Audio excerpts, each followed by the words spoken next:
풍성한 하나님의 은혜가 함께하기를 바랍니다. 제자란 무엇인가?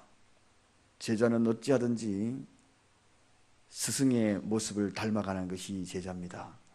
제자라고 이야기하고 또한 제자가 되고 싶은 그런 마음과 그리고 그 결단이 있는 자는 분명히 스승을 닮아가야 하는 것입니다.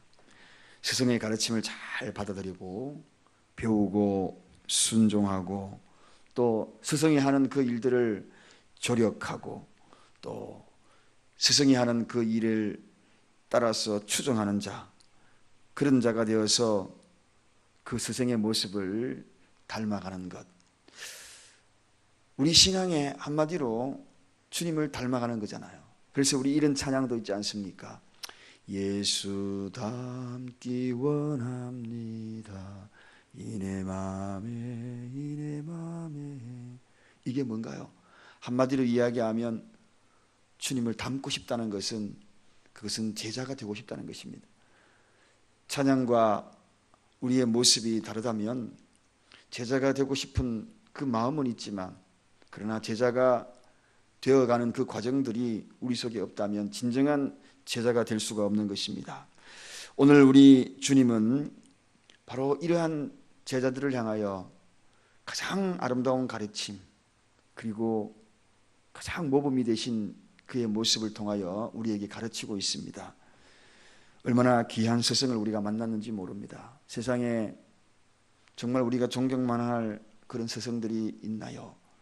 요즘 그렇게 진정한 존경스러운 스승이 나타나서 과거에 정말 성자가 어디 있다 그런 이야기들을 듣기가 참 어렵습니다. 그런 마당에 우리에게 영원하신 스승, 결코 실망을 주지 않는 모범된 스승, 그 예수님을 우리가 만났다, 그런 것은 참으로 복된 일이 아닌가. 특별히 진정한 스승의 가르침에 모범이 되는 것은 본으로 보여주는 것이 가장 큰 스승의 모습인데, 가르치는 지식이 얼마나 많이 화려해졌습니까?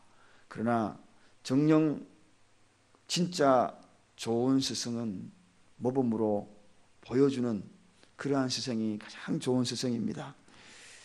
우리가 가정에서 아버지로서 어머니로서 부모로서 좋은 스승이 되고자 가르침을 원하는 그러한 모습이 있다면 본을 보이는 거죠. 이 본을 보이는 것만큼 좋은 가르침이 어시겠습니까? 비록 가방끈은 짧아서 무식하기 이를 데 없고 배운 거는 아무것도 없고 정말 세상의 지식과는 전혀 무관한 것처럼 보였던 그러한 부모 아래서 자라서 정말 훌륭한 자녀가 될 수 있을까라고 생각하지만, 그러나 그들이 성품과 인품으로 인격으로 본을 보인다면 그 자녀들은 인격이 다듬어지는 거죠. 말로 가르치는 것이 아니라 본을 보이는 것이 정녕 아름다운 가르침입니다. 그러므로 제가 목회자가 되고 또 사역자가 되고 목사가 되고 때로는 그런 부분에서 굉장히 두려움이 앞설 때가 있습니다. 그래서 설교자로서 이 설교할 때에 본을 보인다는 이 설교, 예수님의 모범, 지도자상을 이야기할 때에 특히나 머리가 숙여지고 제 자신을 돌아보게 됩니다.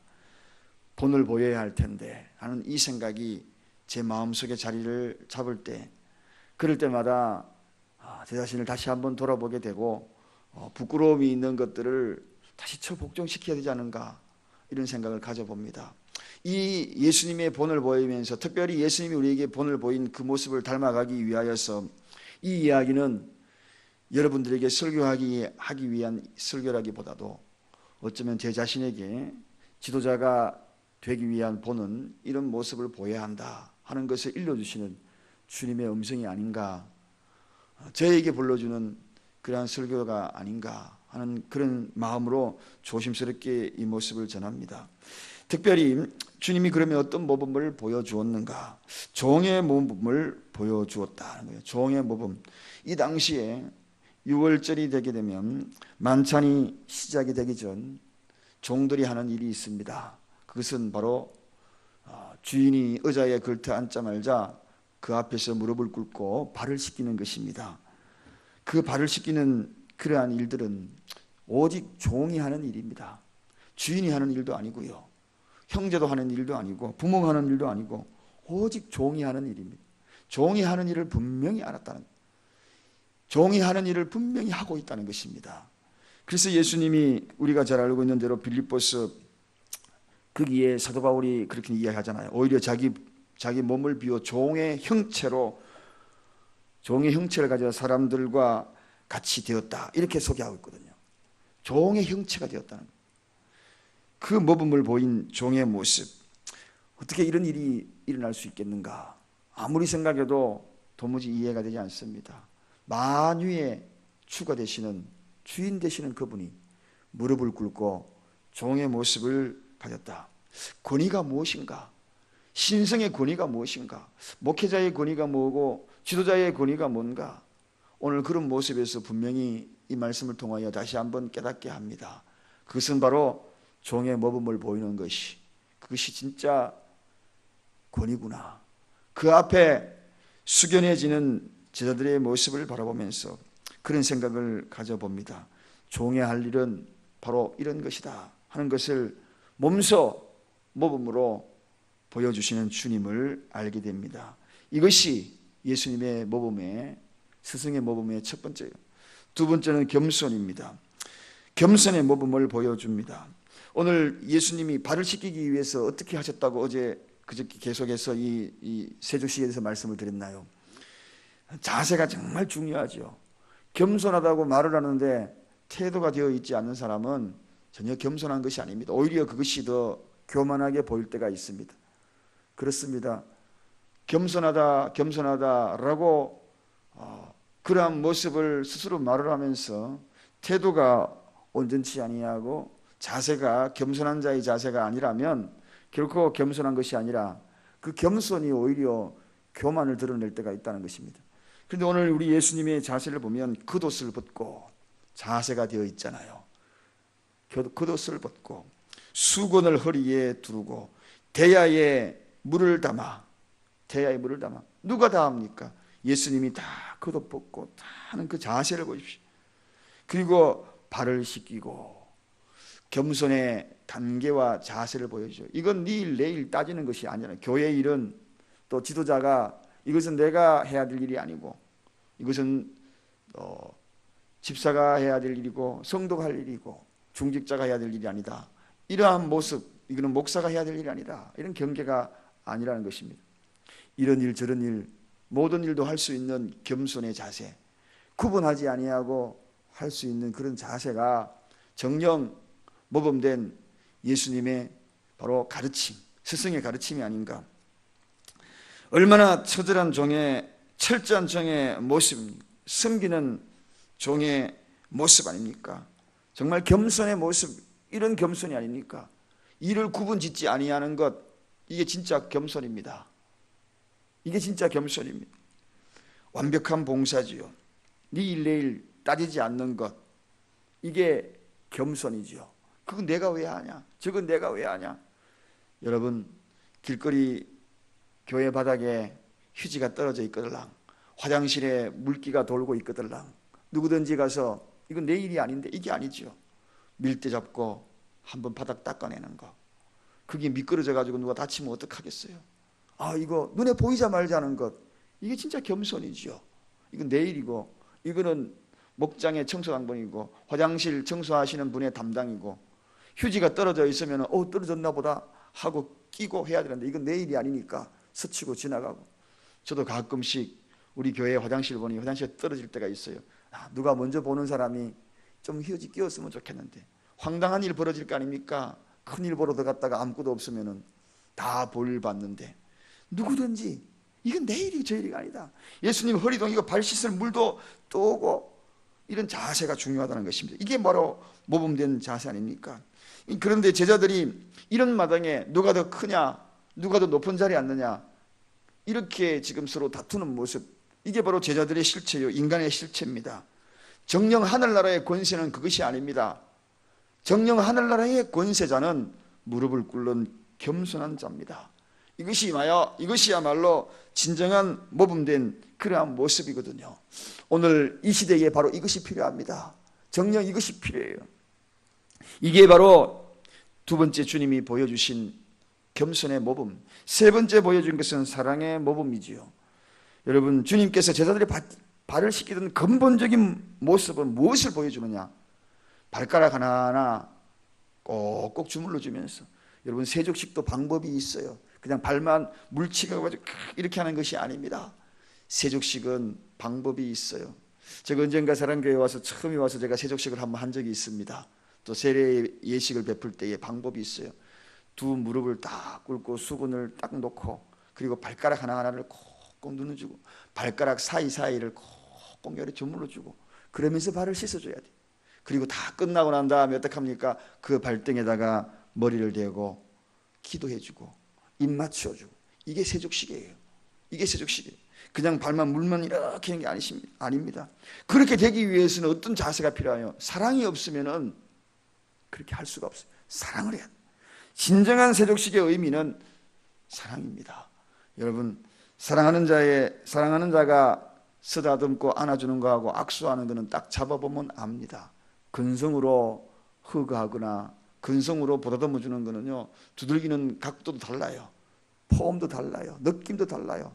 콕 안아주고 발가락 콕꼭 주물러주고, 이런 모습이 주님의 사랑하는 모습을 그냥 그대로 보여준 거예요. 여러분, 이게 사랑의 모범입니다.